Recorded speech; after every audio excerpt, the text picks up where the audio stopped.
we really went at it and then we filled it in. So I think that original full sound, I mean, that's just us live. It's there, captured. And then we, without adding too much of overlays and, all of that, we just added, I think, just the touches that needed to be there, which was different than the last two records approach, I would say. This is Rob Ruckus. Hey, this is Kate Clover. Hey guys, it's Nick Collins here from The Effect and Better Strangers.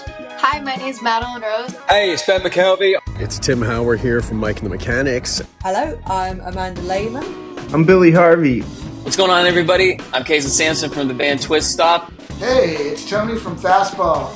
Hello, everybody. My name is Isaiah Mitchell. Hey, guys, it's Matt here from the White Lakes. You're listening to Almost Famous Magazine. Come join us for this interview. Check it out, Almost Famous Magazine. Welcome back to The Hang right here on Almost Famous Magazine, everyone. I'm your host, Scott Saldinger. Every episode, we hang with musicians and artists across every genre spanning the world. I'm so glad you're joining us today. Thank you. If you're new and joining us for the first time, please subscribe, share, do all the stuff you know to do.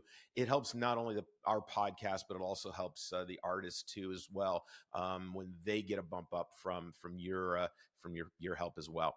Also, something new for us. You can take us on the go. We're now available on your favorite podcast platforms. That includes Apple Podcasts, Spotify, iHeartRadio, Podbean, Player FM, Boomplay, and like a whole ton others. So all the links will be down below so you can get us where you'd like. We're going to go to outer space today. This is going to be so cool. I haven't talked to a space rock kind of band in like forever. And we're hanging with Mike, Turi, and Taejon Romanik of San Diego-based Wild Wild Wets, whose new album is Time Mutations. It's the band's most cohesive and layered record to date. I'll be honest with you, it's an audio panorama. You can either listen to it through headphones, and I suggest getting a really good pair, or blast it through your stereo. There's a lot going on here. It sounds super cool, and I can't wait to dive into that. They've got a recent single, High Rider, songs like When Your Ghost Becomes an Island, Sunshine Sue, and Evolver. We're going to dive into their origin story and Time Mutations, but even how coffee came to play into this new release. And it's not every day we're talking coffee and music at the same time. So, Mike, Taejon, welcome to The Hang. Glad to have you guys. Hey, happy to hang. This is going to be fun. You guys have been playing music together for a while. I'm curious, what's that musical origin story that brought you guys together? Well, I started this project with somebody else who was playing in another project called Genes Wilder with Taejon. And when Taejon came over, we were looking for a bass player at the time, and he showed up with his guitar and he just shredded. And we were like, none of this matters. We need a bass player, but but you're phenomenal. Like, you gotta please play with us. And he was playing bass for that project at the time. So he just jumped right in and fit right in. He's from Baltimore. I'm from New Jersey. So there was like a East Coast kinship that happened like immediately. And then he originally played bass, and then only maybe 2 years into it, right after 14th Floor, our first album came out, we needed to go on the road, and our current guitar player couldn't do it. And Taejon just became the guitar player that he showed up to practice that first day to be. Yeah, it was awesome. It really worked out. And since now we're 3 albums and plenty of singles since then. So what you're saying is, and now the fourth. But what you're saying is you broke up the other band and stole Taejon, is what you're saying? You picked him up while he was passing on the New Jersey Turnpike? No, Genes Wilder was like this guy that we knew. He had put out a couple records, and so that kind of just took its course, and so it kind of just happened at the very same time that we were starting this band. So there was a little bit of an overlap for the first year, maybe, right? Maybe a year. It was interesting because in addition to Genes Wilder, which I was kind of like a hired gun, there was also Dark 30, which was a really cool kind of psychedelic blues outfit as well. So me and this drummer were playing in all three bands, but really Wild Wild Wets was a creative endeavor from the get-go. Right when I joined these guys, they had like 2-3 songs, and then we joined up, and it was like, I'm kind of more of an arranger, so next thing I know, we got 4 songs, 5 songs, so we're just kind of tacking on songs right when I joined. And then even though I was playing bass live, I still play guitar overdubs on a lot of like the early, like our first 7-inch. There's this trippy slide guitar in Criminal Blue, and that's all just me going in the live room. Mikey's kind of orchestrating me to get crazier, and I'm sitting there getting psychedelic on the slide guitar. So I mean, from our very first recordings, there was like a lot of airy guitar. Guitar on all the records. I'm just there. Yeah, like, you can feel the air though. Do it like this.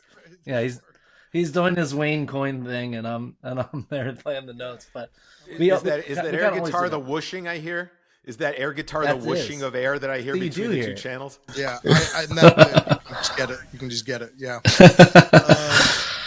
Yeah, so that was a lot of fun. That also just taught T and I, like, we just already had that language of being in a studio together in that way. Like, it was like, we have these songs, what else? Because I had been in previous rock bands where we didn't really do too much overdub work. It was very just, this is what it is. This is the band doing what the band does, and not going back in and finding, like, did you hear that sound? What if we tried to make that, like, happen, and then when we finished that record, and then we worked on the second record, Prism, with my friend Chris Kasich up in LA, and the 3 of us together, that was a vibe, and he really taught us, like, just to keep going at it over and over, and we would just the 3 of us would spend days together just collecting soundscapes and things, and overdubbing vocals in a way that I was not familiar with. And so it's been really cool the way that we're able to kind of have that dynamic. And then with this record, it felt so natural to just do what we did. Yeah, I'm glad that you mentioned Chris. Mike, because Chris is Chris is an old friend of Mikey's, but he really did that second album for us. He actually did a few songs on the first album. The first album is kind of a hodgepodge of a few different, 3 different studios, and we kind of took 2 songs, 3 songs, 3, But Chris, he's a Grammy winner. He's literally worked with Adele and Vampire Weekend and Devendra Banhart. Like, we played Devendra Banhart's harpsichord on Prism, but Chris was really cool about letting us chase, that ghost that we heard in our head, letting us chase that sound that we could hear, the Brian Wilson kind of stuff that was in the background. So we never did overdubs to cheat. It was always like we would do the live thing and then add that extra ghost or 2 player that's just chasing this other thing that's kind of orchestrated, special sauce on top. And Chris was really cool about helping us do that. And to Mikey's point, now we kind of have always been self-producing the records and giving other people credit along the way. And this one was really like, is amazing as an engineer as Mike Camus is, and how cool he was at helping us chase too. It's just like, we're so dialed in now that it's just like, he just is kind of helping us get to where we're going, but we're hearing it all in our heads anyway. So Chris was a big catalyst for that, for sure. Let me ask a question, because I mean, Mike, you mentioned that you were in, previously you were in more rock oriented outfits. Taejon, what's your musical background and kind of the genres that you come from, and how did bringing those together create this sound that you wanted for Wild Wild Wets? Yeah, that's a great question. I grew up a rock kid too,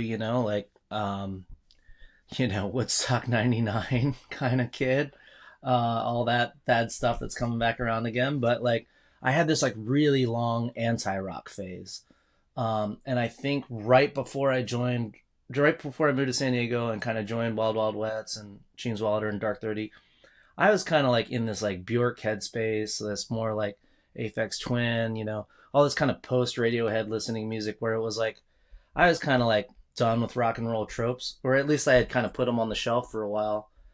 And then all these bands helped me fall back in love with just the simplicity of rock and roll. And it's like, it can be so simple, but that's like where the rawest like expression kind of comes from too, because, you know, you go see Iggy Pop or something and maybe the Passengers 3 chords or something, but then it's like that lets you be free in a different kind of way.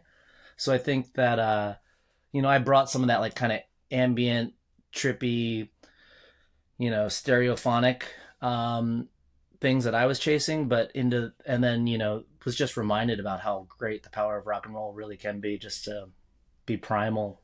So I'm glad it came full circle, came back home. Cool. And Mike, what about your musical inspiration that took you from a real, you know, maybe a harder rock space or a more straightforward rock space into where you developed the sound for Wild Wild Wets? I grew up playing in a bunch of punk bands and stuff like that, so that was kind of how like I got going. I was in this band in New Jersey called Give Us Barabbas when I was really young, and the guy who was the head of the band was just super savvy, very. He was just able to get us where we needed to be, like who we needed to play in front of, the right shows and all that. Bands from Saskatchewan and all over the East Coast and whatever. And this was pre-internet days, and he just knew everybody, you know. And so it was really cool to be a part of that, and it was very inspiring. But I was at the time like I was like really into punk when I was young, and then I was like kind of like listening to all sorts of like funky, different kinds of like music at that time. And they were like, so that was a kind of a cool thing for me to like jump back into, because it was just aggressive and necessary, and it just felt so damn good. It was me and another singer kind of back and forth, trading energies. And so it was very addictive and very cool. And then when I moved out to San Diego, I was playing with some friends, and eventually I developed an autoimmune disease.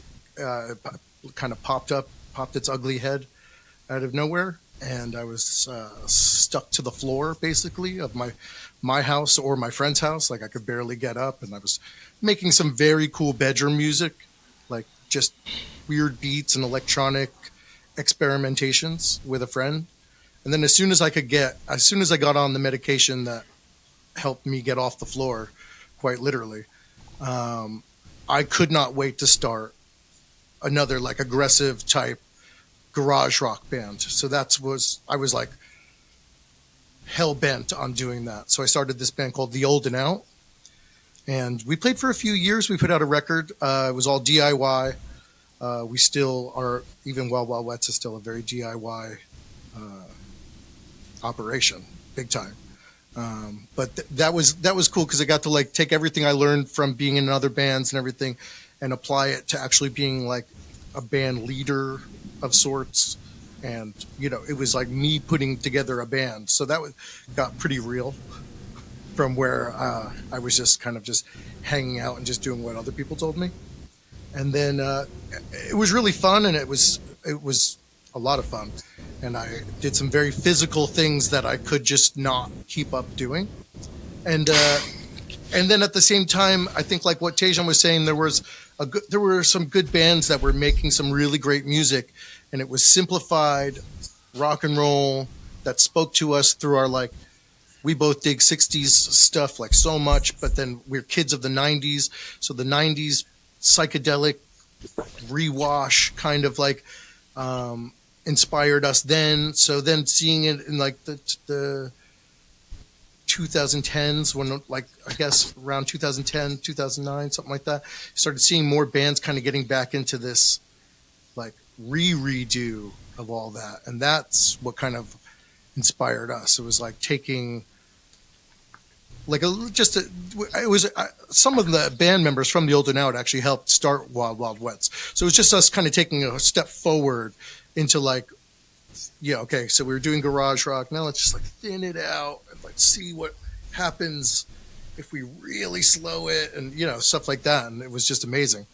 And then having Taejon with his sensibilities and coming from a completely different place, other than since I had started the band with some other familiar faces, it was great to have somebody else come in and really help steer the ship. Because especially then, I didn't know how to articulate what it is that I wanted to do, but somehow as a group, we were able to get there. That's interesting, articulating what you want to do. How did you all find a common language to be able to communicate, to start creating and moving in this direction? I always find that interesting because we all come from different places. Music has some unifying communication styles, but then we always all bring nuances. So how did you find that together as a group so that it would gel for you? I think I did make everybody like a mix CD, if I'm correct. I think I did. Like in the early days, I was like, this is just like a mix of bands like the Black Angels and the OCs and stuff like that I was feeling at the time, the Night Beats, stuff like that was really already forming in my head, the kind of curvature from where we were. So that was one. And then we had written, like Taejon said, we had 2 or 3 songs. One of them ended up on our second album. It's called Bludgeoned. That was one of our first songs that we ever wrote, before Taejon was even in the band. So then a couple other ones that I think just fell to the floor. There was another one called Faith Age that we recorded on the first album, but Taejon and I, that's a complete studio stab. Like we were making sounds and we were like, what if you reversed it? Oh, what if you made it 4 minutes? And then we just rewrote what was kind of more of a garagey song, like a garage rock, definitely more of a punkier garage rock song for our sound at that time. So instead of re-recording it, we just reimagined it.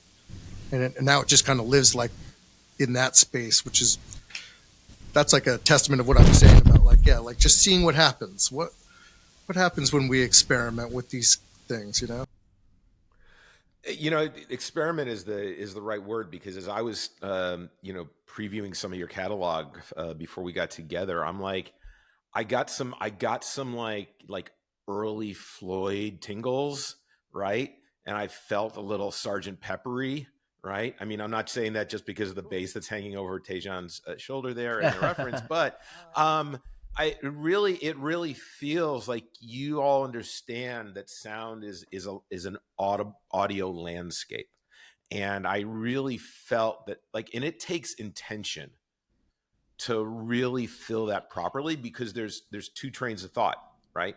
Either less is more or bring it on, right? And finding that middle ground is hard, and you guys bring it on and fill it. And it's like, it touches the neurons in your brain and it's thinking music. You're like, wow, you've got stuff going all over the place. So I definitely applaud you on that. You've succeeded at your goal, for sure. So let's talk about Time Mutations. It is definitely an evolution in the work that you've done, for sure. Let's go back to the end of, you put out the last album, last few songs, and it's time to start. Let's do something new. What was the germination of that seed for Time Mutations and the direction that you wanted to take it in? Well, it really came naturally because COVID, for one. So the previous album, even though it came out in 2022, was recorded in a pre-COVID world, with our pre-COVID drummer, longtime drummer, but very problematic drummer, and very limited drummer. Sorry, throwing darts. But big, major psychological, emotional fallout happened. Won't spill too much tea, but a big dramatic thing happened at the end of the tour. And that tour was literally February 2020. I was sick on that tour. A bunch of us got sick. Still don't know if it was COVID, but we were in the Pacific Northwest where the first trace things were caught. So we're San Diego to Seattle and back. And so we knew we would never talk to said drummer again, which was a way to be free from this thing. And we were really lucky. Eventually, when we could start back up, there were a lot of false starts and stops because of the timing of the lockdowns and us wanting to be respectful of things, and people being, genuinely scared or worried about whatever. So we had the pleasure of finally playing with this drummer, Dave Mead, who we had been studio mates with back in the day. He'd, kind of been a neighbor, always played in neighboring bands. We always loved his drumming. Didn't always love maybe all the bands he was in. Some of the bands were really cool, but his drumming was always phenomenal. So I actually started playing with him, truth be told, on some solo stuff. And we had always kind of wanted to do that. And then it just was like, dude, we got to do Wets. And it was like right away, it was just such a match made in heaven. And it just really sculpted the sound of Time Mutations. I mean, just starts right there. So Hard No was a demo coming back from that tour. We're locked down, and I sent Mikey a phone recording of me on a loop station playing all the bass and guitar and the full arrangement exactly as it is on the record of Hard No, as far as, the repetitions and the length of it. And he sends me back an email with these great lyrics and these great haunting melodies, and really speaking to the trauma that we had just lived through. Yeah. Kind of went right into it.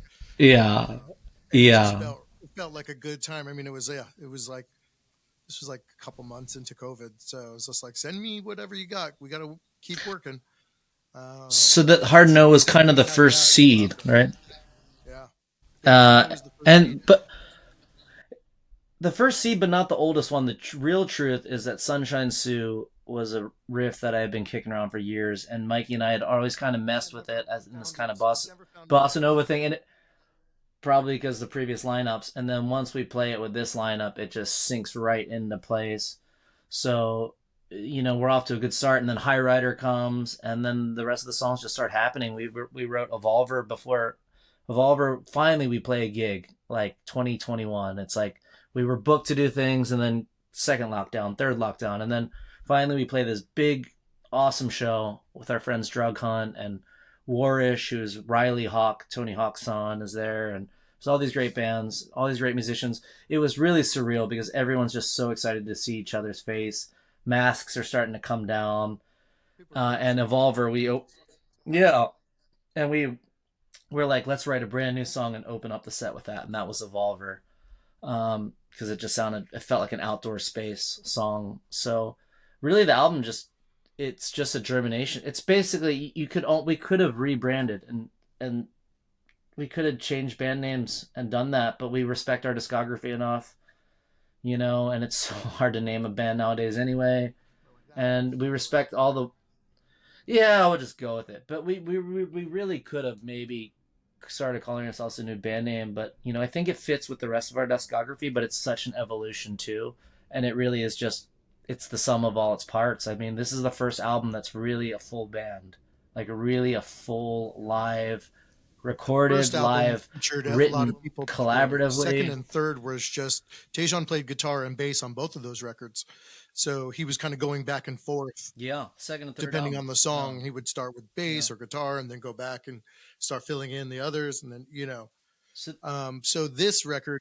So they were live enough, but they band. I mean, a lot of these tracks are almost fully like Time on My Mind. The first track on the album is very live. We went in the studio and it's got nice touches and stuff, but I think even the vocals might have been even the live take. I think they were like, what was going to be my scratch take? But that's just to show. It's just that was like the level that we were kind of going in. Like a lot of the songs we'd already performed, so we wanted to bring this live element into the studio, which I think to bring back what you were saying, we really went at it and then we filled it in. So I think that original full sound, I mean, that's just us live. It's there, captured. And then we, without adding too much of overlays and all of that, we just added, I think, just the touches that needed to be there. which was different than the last two records approach, I would say.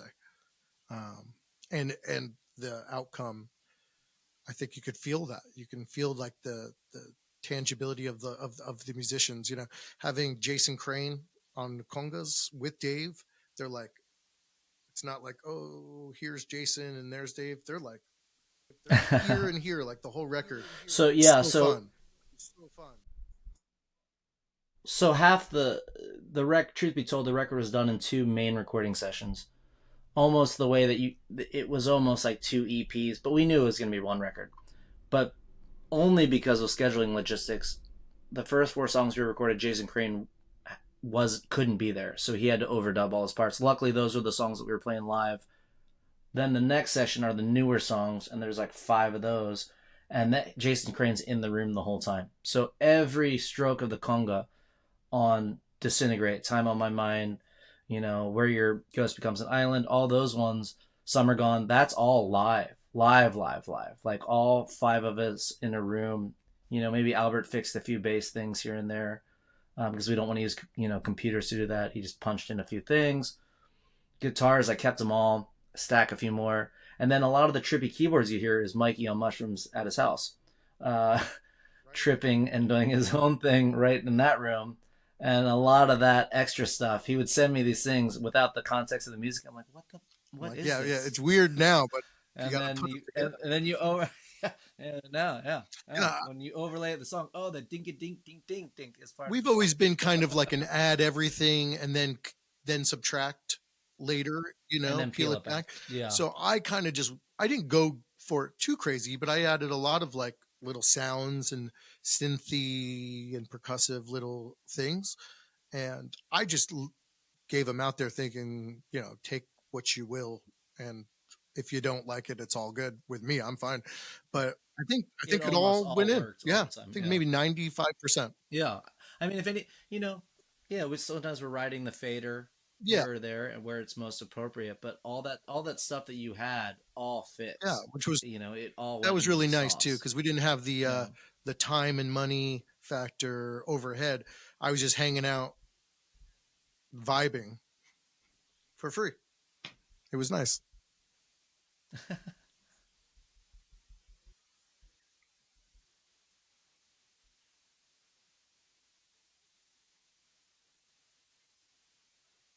Yeah, it's what we usually do. I feel like we did less of that this record. Like we didn't really have to. We had more of a vision this time. Yeah. So let's talk about the vision, because this to me, and we live in a weird world. We live in the world of shuffle, right? We live in the world where there are bands who they may have a dozen songs on an album, but there's nothing cohesive between any of them. How did you guys decide, especially as Taejon said, this could have been 2 EPs. How'd you figure out the sequencing for the album, and what is your desire for the listening experience of anyone who listens to the album? I mean, I'll just say this little piece, but we basically knew what this album was going to be track wise. Like we knew the track listing. We demoed all of the tracks that we were going to go in and record, so we knew the track listing for the most part. I think we made a couple of switcheroos, but for the most part, it was all already there. Because there is a bit of as we started writing a lot of these songs, I kind of realized I was lyrically writing about some of the same things, or I found like a common thread between them, and I was like, I seem to be writing a lot about somebody trying to create their own society. There's just like all these little things that I was writing that I was like, that sounds like that. So we kind of leaned into that with the whole record, where it is almost a concept record in that way, where there is a start and an end. It tells a story about a guy who's trying to break off, do his own thing, start his own society.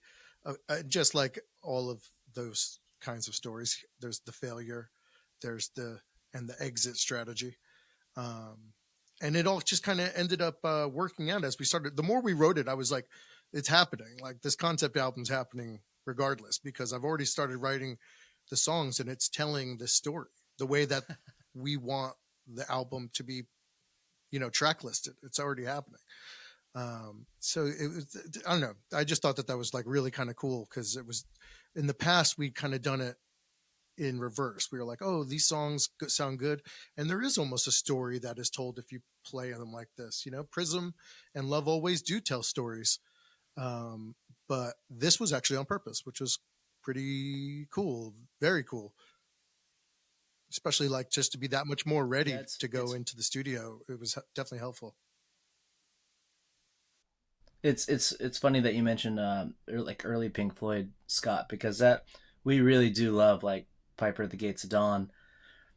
And then, maybe it's not as cool to talk about, but Metal and Wish You Were Here and Dark Side of the Moon and things like we've kind of unconsciously made all those albums.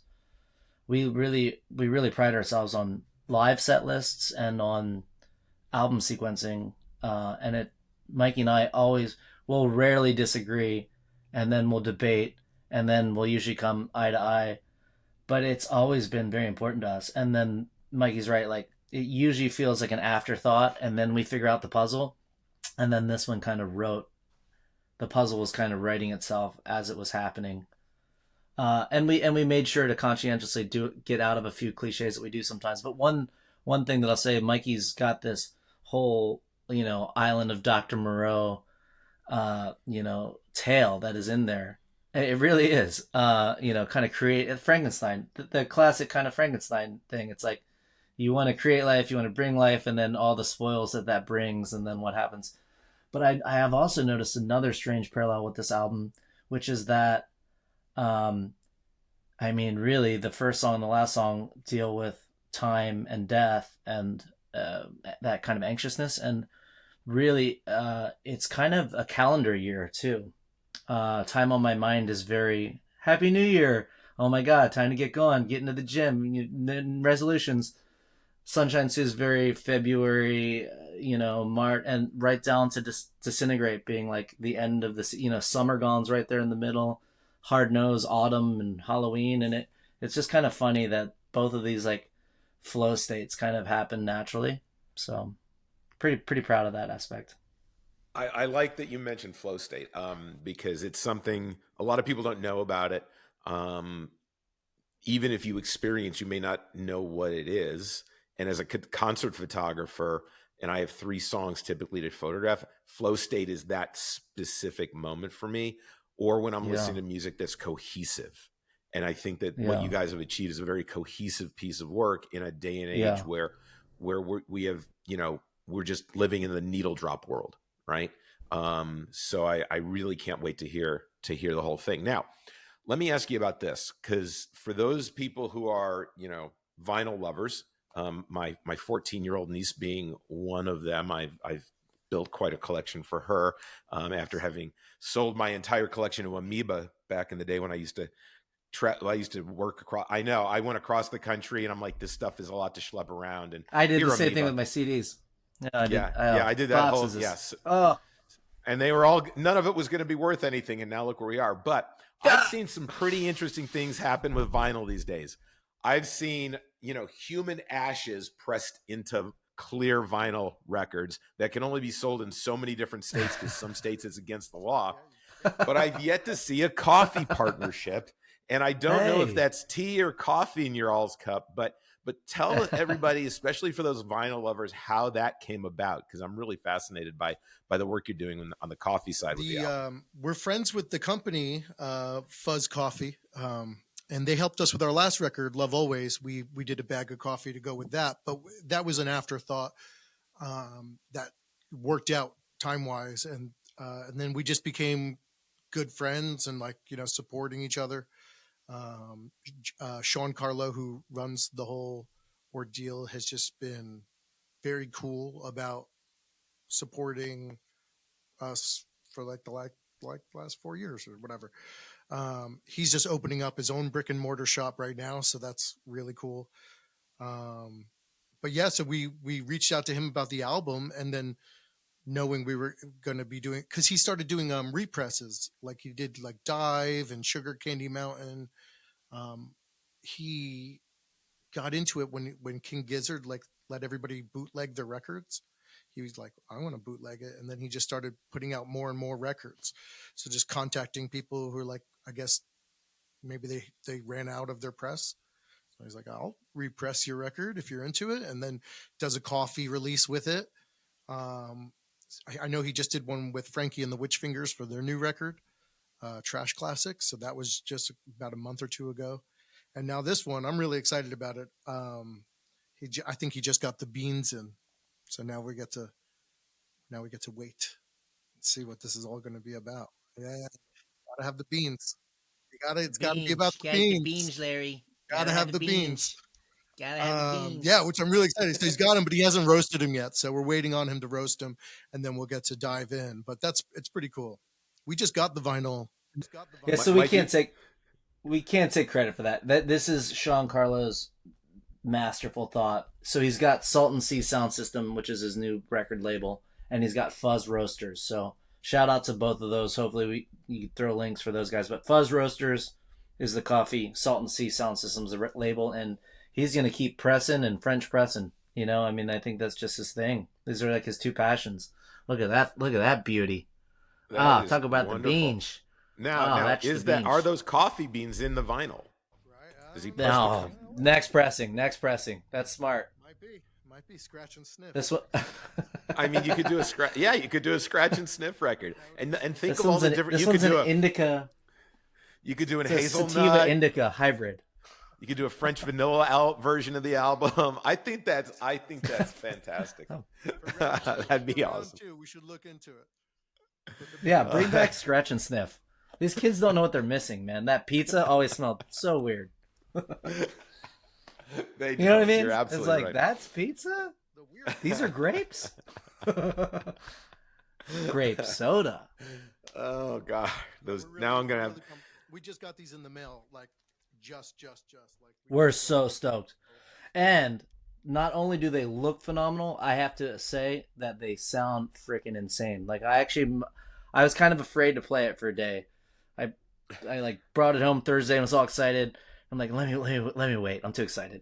And I put it on 2 days later and I'm like floored. I actually put on side B first. Had to hear a hard note, but it just blew me away. Blew me out of my socks. 2 songs in, I'm like, this is the best sounding vinyl we've ever been a part of. So, now, sometimes the medium, it sounds just as good on different mediums. This one, I think it really sounds better on vinyl. Just the way Mike Camus produces, the way we did everything, the way it's mastered, it just sounds better on vinyl. So, now how about if you like pour hot water over it in a cup? I mean, do you get the? I can try right now. I think this, guys. I think this is great. I have a strange feeling. I'm going to be seeing what we can do about getting a copy for my niece. Hey, I got a couple of kind of personal questions. That I'm always interested in.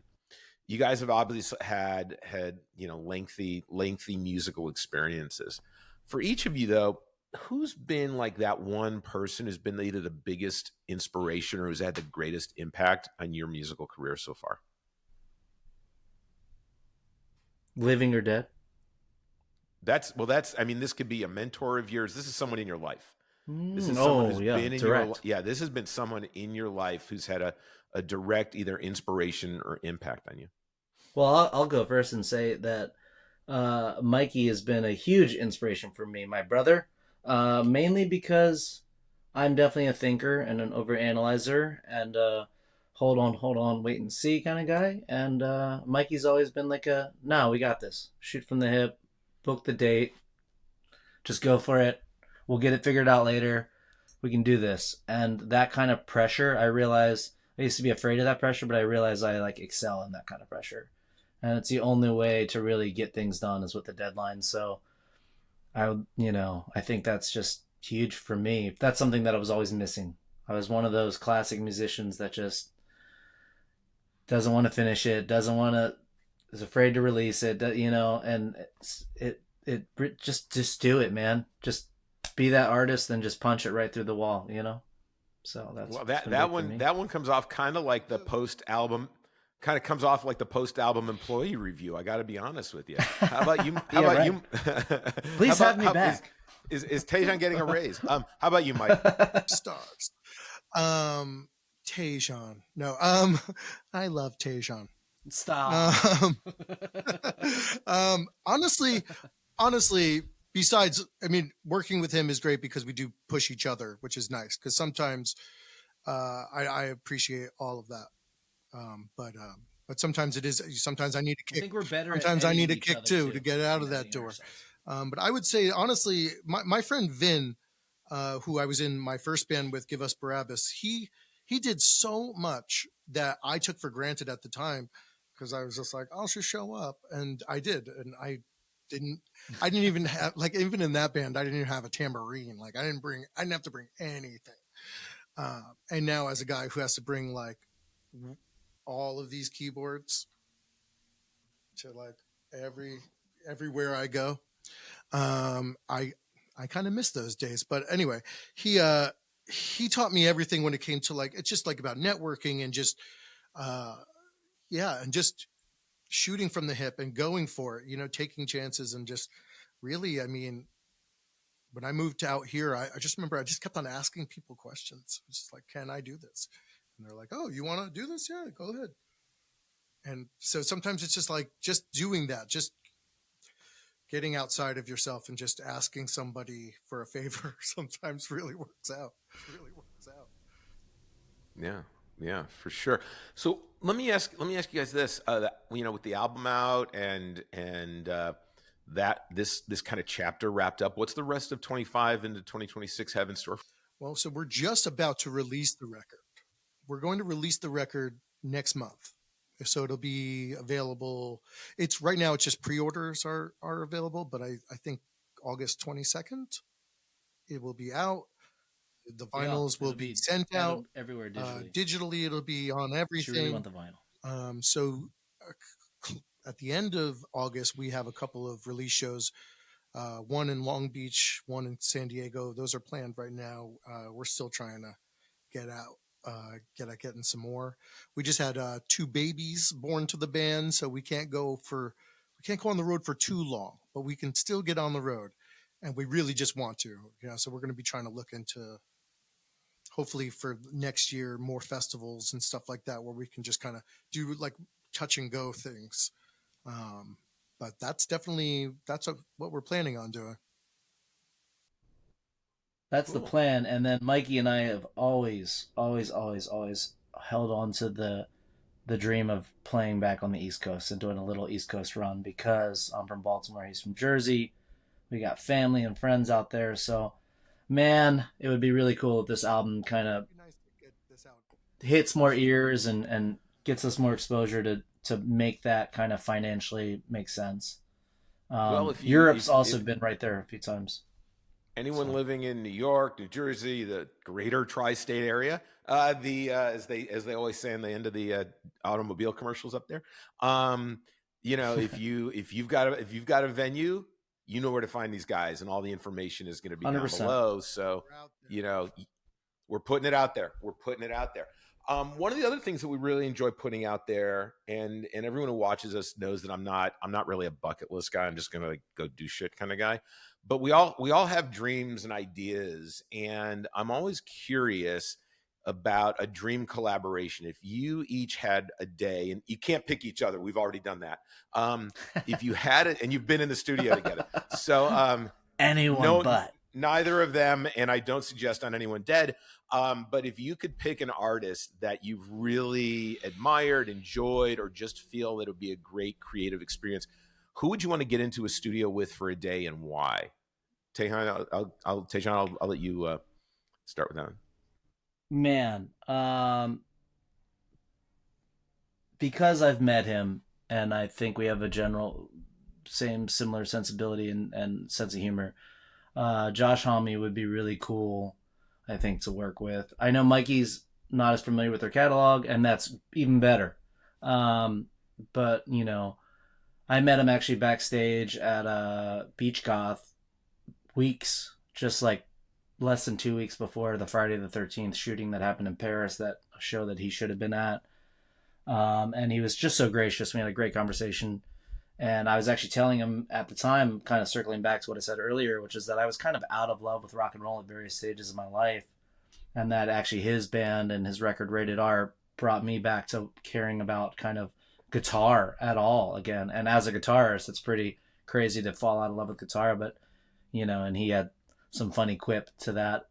So it'd be cool to work with him or in the desert with any of those guys. I would say Flood, though, man. Flood as a producer, as someone who just has a sound as a producer, I would say Flood is probably like some all-time level. He's just done amazing records, and all those records sound so messed up, like PJ Harvey and even Melancholy and Infinite Sadness or The Downward Spiral. I mean, they're just sonically just some crazy things that happen. I think the first Wet Leg record maybe, but that'd be amazing. That'd be cool.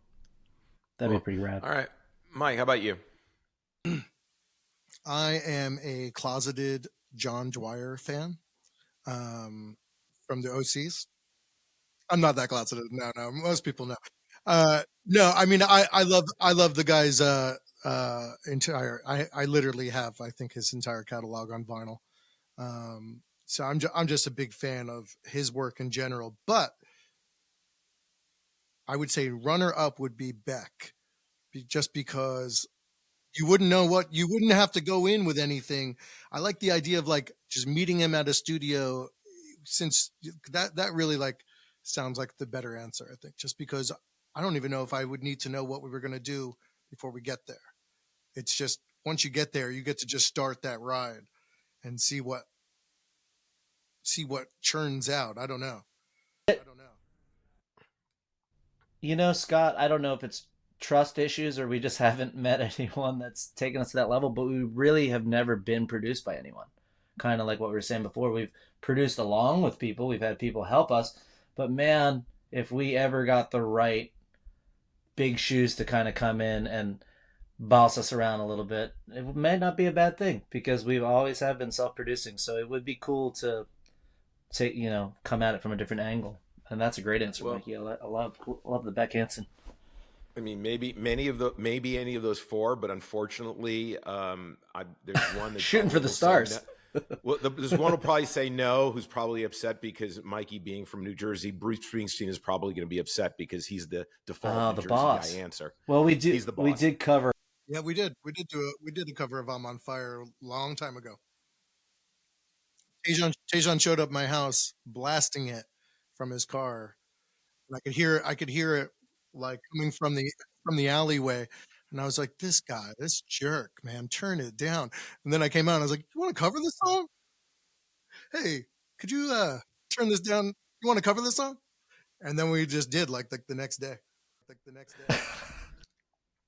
That's great. Yeah. That's great. Well, hey, you never know who's watching. Guys, this has been tremendous. One of the things that everyone who watches knows is that, for what it's worth, you've got to support your artists these days. You got to buy their coffee and their album and their coffee, their merch. You got to go see shows, because for what it's worth, they're not going to get back to the East Coast on Spotify royalties. It's just not a practical expectation. So there are going to be links down below that you can buy everything we just talked about, support them at shows, buy their music, buy the albums, and really show your love for what they're doing. I mean, as I say over and over again, the perception is that, people get creative and then therefore art is free, but it really isn't. So, please go out, support these guys, support I almost said wild, wild, wet. Got a case of the wild, wilds. Yeah, well, you could have been the wild, wild dries, the wet, wet dries. I mean, if you were going to go with a name change. But one of the last things that we try to hit on, because I always find it interesting, and you guys have had we've talked about a pretty diverse interest in artists. When you're not making music of your own, who are a couple artists that you're listening to, whether it's, a walk on the beach, you're taking a run, you're doing a workout, you're just trying to chill out. And who could we share? Like, if we're just sitting here and you're like, you got to check this out. Mike, who are a couple that you listen to on the regular that you really love, and why do you love them? T-Bone? You gonna volley? As far as local San Diego mates go, Mike and I are both really into our brothers from Space All Sound Machine. It's dub music, really, but it's really spacey and trippy, and we really love playing shows with them. I think they're the perfect counterpoint to a Wild Wild Wet show. So we've had them as support in the past, and we'd love to have them again. So that's a good local favorite. We both listen to like a lot of world music, a lot of Brazilian music, Afro-Cuban music, Afrobeat music. I mean, obviously Fela Kuti, like all the, just love, music of the world in general. But from like a Wild Wild Wet's like psychedelic perspective, I would say La Femme has been like one of my favorites ever since they kind of came out on the scene. If you don't know them, they're like French, like tropic psychedelia. They've had a lot of themed albums, kind of the way we have, but they've been very prolific. So I'd say check out La Femme. I've been going back to Manu Chao roots too. I mean, I love that kind of modern bastardization of world music. I think is just really awesome and pulling together different cultures and stuff. So that would be my 2 cents, I think. Yeah, we do. We listen to a lot of world music. I DJ a lot too, so I listen to got a lot of like funky soul music from all over the place. So that's definitely a standard around my house. But other than that, I would say Hank Williams, always for hanging out in the backyard. Vanishing Twin from UK are amazing.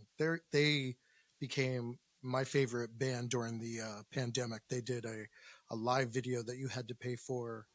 And it was so good. It was so good, and it was so well done. It was all in black and white, and they're like really into surrealism, and they play into all of it in just the most tasteful ways. And yeah, they've come out with a few records since then, and I think that they're just amazing. They're one of my favorites. Oh, cool. Well, guys, this has been a ton of fun. I wish you all the best. Everybody, we've been hanging out with Mike and Taejon of Wild Wild Wets, who are still using the same name. So that's the name. Time Mutations is the new album. Please support them. All the links are going to be below. And if you're a coffee connoisseur, this is your big chance to score some beans, Mike's beans. So guys, we appreciate it. Thank you everyone for hanging with us. And I wish you guys all the best until we hang again. You guys take it easy, and we'll see everybody soon. Bye for now. Thanks, Scott. Appreciate it, man. Bye-bye.